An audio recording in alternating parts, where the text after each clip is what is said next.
Hello friends, હું અરુણા કુકબુકમાંથી તમારું સ્વાગત કરું છું। આજે હું સેવૈયા બનાવું છું। તો મેં આ એક સેવનું પેકેટ લીધું છે, 2 કપ દૂધ લીધું છે, 1 વાટકું ગુરું લીધું છે ખાંડનું, અને કાજુ ને બદામ લીધા છે ભેગા, એટલે દ્રાક્ષ લીધી છે અને એલચીનો પાવડર લીધો છે। તો ચાલો આપણે બનાવીએ। અને 2 ચમચી ઘી લેવાનું છે આપણે। તો ચાલો આપણે સેવૈયા બનાવીએ।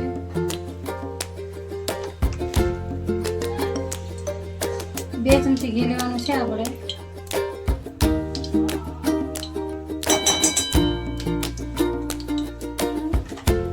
એમાં આપણે આ સેવ છે, સેવી શેકી નાખવાની છે।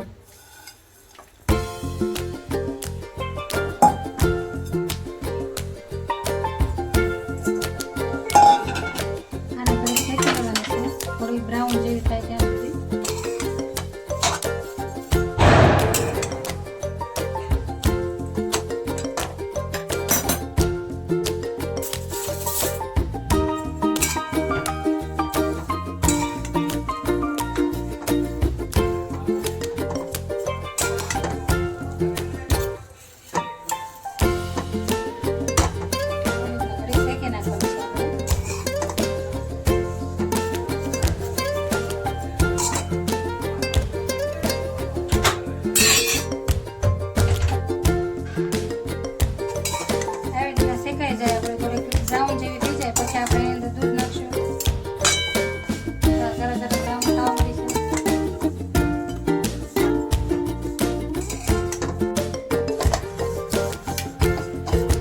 બ્રાઉન જેવી થવા મળી છે, જો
કામ રવા દેવાનું છે આપણે, અને બહુ હલાવવાની નથી, એને એકદમ સરસ બની જાય, પલળી જાય ત્યાં સુધી જ આપણે હલાવવાની છે। બધી આપણી સેવ તો પલળી ગઈ છે દૂધમાં, ત્યાં સુધી ઘડીક રવા દેવાની છે। હવે આપણે દૂધ જેટલું જોઈએ એટલું નાખવાનું છે, મેં બતાવ્યું એટલું, ને તમે વધારે પણ નાખી શકો છો, એક વધારે નાખવો હોય તો પણ નાખી શકો છો। હવે આપણે એની અંદર એડ કરશું, આ ગુરું લીધું છે આપણે, નાખશું, જોતું પૂરતું નાખવાનું છે આપણે। કોક મીઠું ખાય ને કોક ઓછું મીઠું ખાય છે, ઓછું નાખો તો પણ ચાલે। હવે આમાં આપણે એલચીનો પાવડર લીધો તો એ આપણે નાખશું,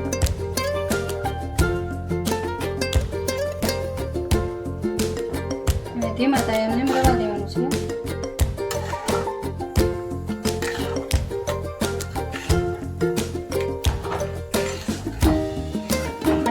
ઉકાળો દેવાનું છે,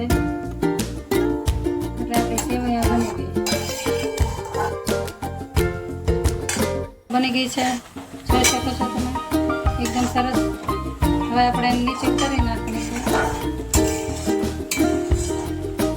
ગેસ આપણે બંધ કરી દઈશું।